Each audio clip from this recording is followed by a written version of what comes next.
it could have been a lot better. It could have been slightly better written, especially the last story. Well, not only that, but it was also very cliched. It was very routine, running up and down corridors and silly monsters. It was perhaps a little too routine Doctor Who, very much what the audience is expecting. It's not really very challenging for them to watch. Well, it was the story itself has been done in a different way in the past few years, very much a whodunit on board a space liner, and a very traditional sort of thing that people will expect Doctor Who to fall into. But I still felt that story was fairly boring. Not as easy as it looks, is it, Chris?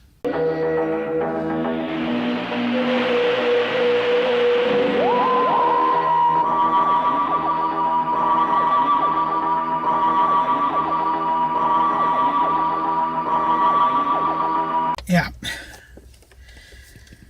Okay, let's take a look back here at Chris Chibnall's first season as showrunner of Doctor Who. And let's see if we can pass on some lessons here of what did and didn't work. Now, on on paper, looks not too bad an idea. Okay, now, not relying on the old alien. Okay, yeah, sounds good in principle. However, there are certain things. I mean, you want to set up the show on its own, not falling back on crutches, apparently.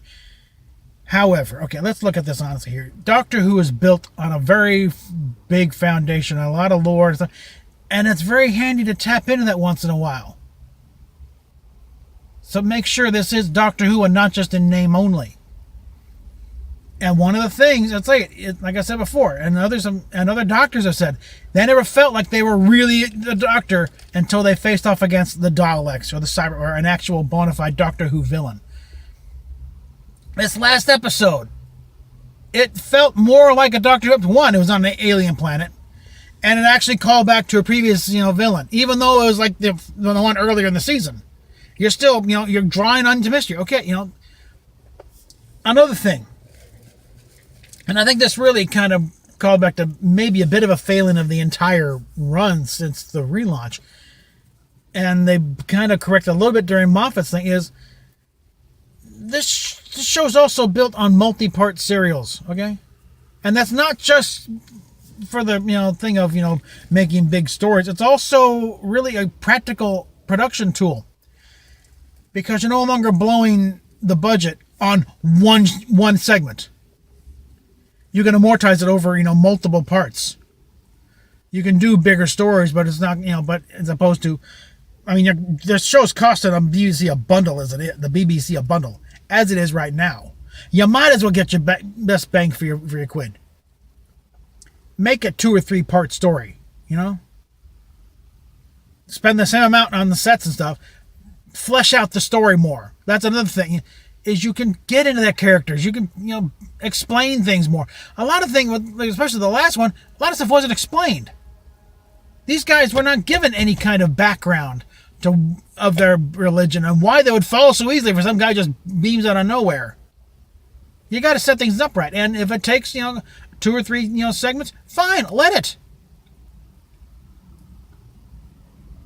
And a lot of, it felt, and also, looking back at those comments of Chibnall from 86, and I was just, standard, cliche dark, and the last episode, what did we have? A very cliche Doctor Who villain, a lot of running around in corridors and quarries, and every trope in the book. In fact, this thing actually kind of stole a plot idea from a couple of different, the Stolen Mirth from the season, back earlier with the Tennant one, with the whole when you got the basically the big class reunion of everybody and their uncles in a Doctor Who show at the time, and then going back to the pirate planet. So yeah, not as easy as it looks, is it, Chris?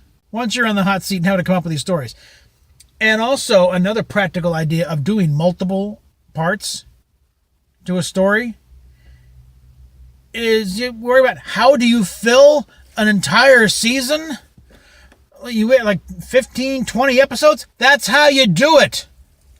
You got 10 episodes this week, this season. If you made them two-parters, you'd gotten 20. You'd have been built up a nice big long run, and now we wouldn't be waiting until 2020 for the next series.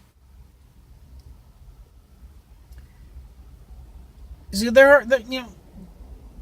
even by the time we got to Doctor Who, I was like, yeah, TV had only been up in Britain for about 20 years, but by then they'd figured out quite a few tricks, really from radio. And other things of how to, properly stretch out a story. Hell, Dickens did this. Why do you think his stories are, have so verbose? He was paid by the word. Okay? When you do that, you start thinking a lot more words to fill in that submission. And you don't, necessarily cut to the chase right away, You get those cliffhanger endings, get them on a point where it's like, what's going to happen, next week? Get them coming back. When it's one and done, well, you shot your wad, and you better think of something to bring him back next week or you're going to be in trouble. So, yeah. It's time to embrace some of those tired old cliches, Chris. They're tired old cliches because they work. They worked very well for a lot of years, okay? And they helped, build this little empire on shoestring, man. I mean, not talking about Star Trek. Really was not as low budget as everyone says it is. It was an adequate budget, but it was the most expensive show on television. Doctor Who does not have that claim. It was very low budget, and they managed to do some amazing things. Partially by a lot of those early historicals, they were able to draw on existing, stocks, wardrobes and set pieces. So they didn't have to do an alien planet every week. A lot of, if it was medieval, if it was, Renaissance Italy, well, they got that back there. That doesn't cost a damn thing. You're just paying actors and catering at that point. And crew. But yeah, but I think also we learned it's like why they stopped doing historicals after a while, because they don't hold the attention. Because you complain about, you want to going to trite alien something. It's like, it reminds you, the early days, the show was on literally the verge of cancellation until the Daleks showed. That is what saved the show. The little look at Ancient Man Before Fire, and then a little lifeboat show between that was on the brink of cancellation. They were literally told, turn this around, or after this, you get to do this Dalek story. After that, you're cut off. And then they brought in 10 million viewers. Kids are in the next ground. Kids are in the playground running a plunger saying exterminate. Yeah, that's what saved the show. So you dance with who brought you, Chris, and who brought you is the Daleks. Okay. So yeah, it's trite and cliched, but usually in the hands of a good writer, it can make it entertaining. You can get those little insights in there, because that is one thing that has been said about Chris Chibnall. His thing is characters, plotting not so much. At least when he's I guess he's not feeling very challenged, because Broadchurch had it all over the place. But then Broadchurch, a lot of it wasn't a plot; there was like a situation there. You had the thing happen right in the open, and then it's a matter of just figuring out who did it and why. There's not much, action reaction going on. It's like, it's just, digging. It's a different kind of storytelling. But, yeah, it's like, okay, you've shown how far you can go with writers who have no background in science fiction, certainly no background in Doctor Who, except for Chibnall himself. And not relying on the old tropes, and the tropes tend to creep in no matter what. Okay, have you noticed that? So if you're gonna have those old tropes, wade into them and use them skillfully. Use them like they're supposed to be used. Don't let them be an impediment. Use them as an asset. They're there to be used. And no idea. Again, it's like, never admit, we got no ideas for Christmas. You idiot. Because guess what? That Christmas slot's not going to be taken by some other show, and God help you trying to get it back. You let one of the coveted broadcasting slots in all the British television go bye-bye for no good reason.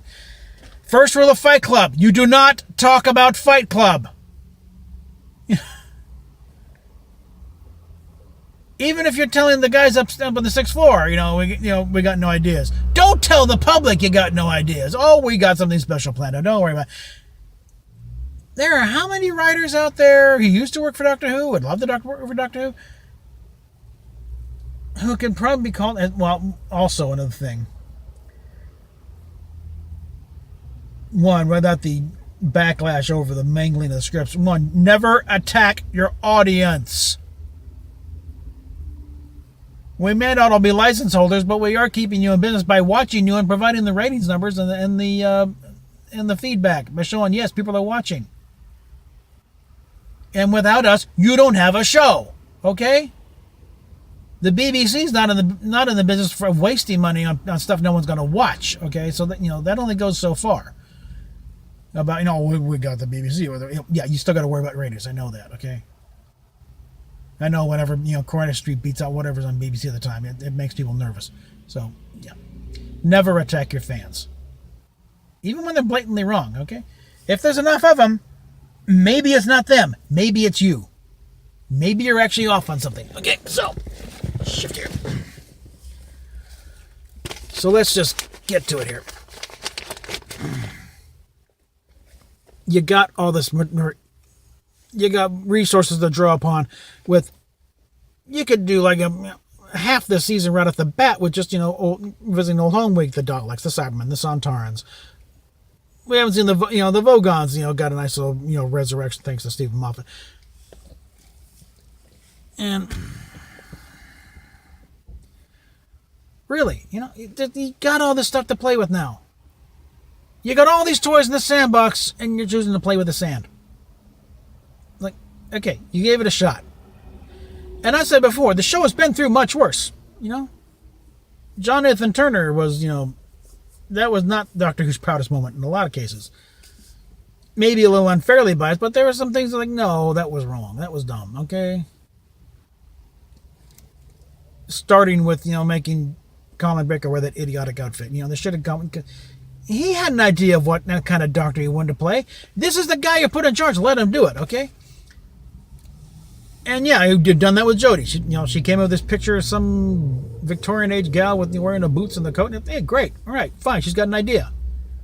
Let her work with that and write to her, write for that character. That's how you do. You bring in your doctor and you write for that doctor. But bring in all the other tropes as well. You might as well. You're writing for Doctor Who. You're not doing Dostoevsky, okay? Let's be honest here. I mean, the show is now embraced by the BBC, but it's still Doctor Who, okay? And every show has got to have, they got certain rules. If they're going to bring back Only Fools and Horses, at some point Del Boy is going to look at Rodney and say, "What a plonker." He's going to have some kind of scheme. It's going to backfire. You work with a formula. Formulas are not bad. Formulas are a nice little guideline. It's what you do with them that determines whether or not you got a good show or not, or a good episode. So, I guess we'll be looking forward to the New Year's special. I wonder if maybe it might be good to put the show back on Saturdays, though. I don't know. Leading into, Strictly. I'll take a look at the Radio Times, see what the Saturday lineup looks like, see if there's any better. But really, your audience is the people coming in, tuning in, getting the football scores, and then going right on the Doctor Who. Okay, so you don't mess with that stuff. Okay, it's Doctor Who on Saturdays is a tradition that's well earned. The last time they tried, monkeying with the schedule, they put it up against Coronation Street. We all know what happened then, don't we? That's why Michael Grade was only the director of the BBC for a couple of years. They like to blame him for canceling Doctor Who. He wasn't gone. He was gone before the final acts fell. And even then, it really wasn't final acts that fell. It was put in an icebox. They did want to bring it back, but no one wanted the job. I think that was probably because they saw what happened to poor Jonathan Turner. They wouldn't let him leave. Poor man had one line on his CV. Doctor Who. He came in as a production assistant in the 60s, and they wouldn't let him leave. You know. And because he only had one line on his CV, no one wanted him. Yeah, so. But, yeah.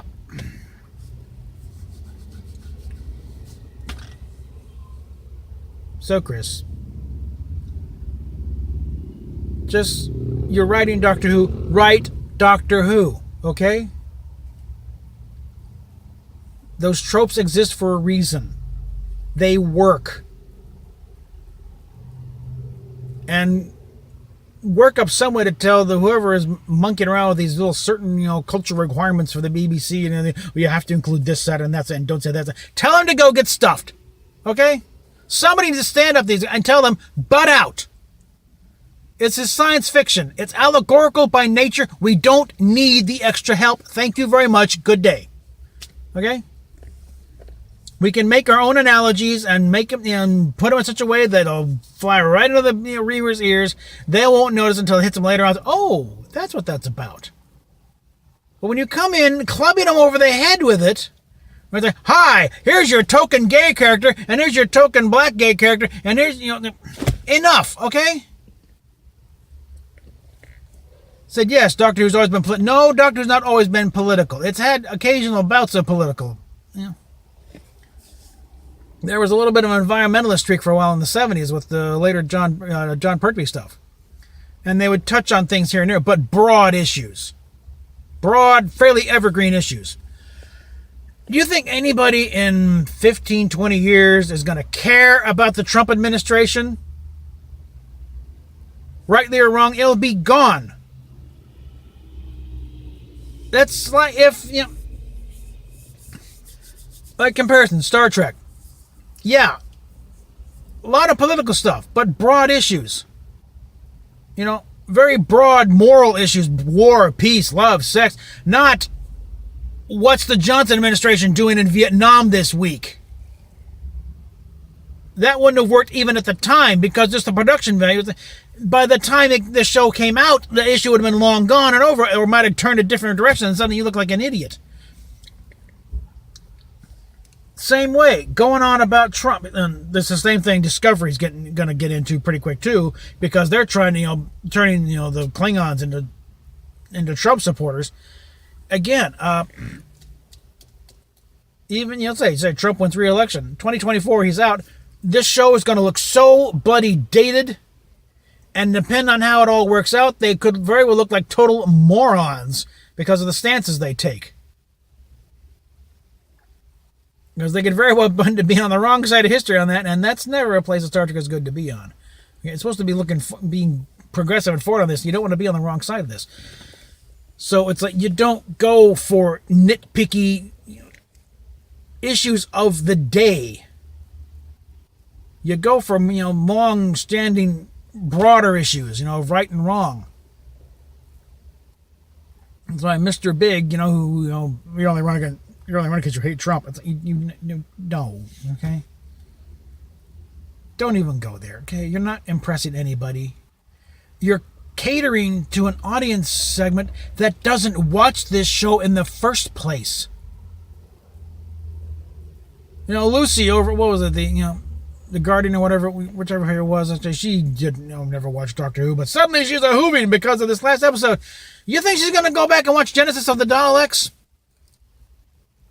Or Spearhead from Space? No. That was a little bit naff and, Amdram and something. It's like, really, a way to, just piss all over the people, the work of the people put in day and day putting these shows on. With no respect from the BBC at that point. It was a very hostile environment back in those days. But now suddenly, because they're, no, she's not going to stick around. She'll forget the show was even on the air by the time, by this time next year, because it hadn't been on for a while because they don't have any ideas. Nerdrotic has been doing a bit of a, not really a contest, just sort of a call. They send us in your ideas for a Christmas special, and they're getting a bunch of them. You could probably fill 2 or 3 seasons worth of, Doctor Who with the ideas they're going to get in. So, like I said, learn from this experience, Chris. Okay. And I'm saying, I'm pretty sure we're about the same age. I'll run the numbers, but like in 1986, I was, in the Air Force 22 inning, and then just finished up, again, Trial of a Time Lord. Like Moffat said, the title meant more than just, the Doctor being on trial. The show was on trial because they had been put off for a while, and they were given one chance, and they pulled out the stops. And some of those, especially that opening thing with the TARDIS, approaching that. Oh, the phone's getting cranky, so we're going to wrap it up here. So, yeah. That should really be, just look at it as a big learning experience, Chris. And bring in some writers. Neil Gaiman, I'm sure, but, would be sure to write some. Gatiss could probably do something. Maybe Russell T Davies is willing to, chip in one summer, or Moffat might have an idea or two. You've got plenty of experienced sci-fi writers out there, experienced Doctor Who writers out there who probably get one more idea to throw in here, especially with a new Doctor. It's always a challenge. But yeah, it wasn't the worst thing ever. Not even the worst Doctor Who thing episode, but it wasn't great. Okay, let's be honest. It was kind of iffy there. So you got a good base. The temperature apparently. So PayPal.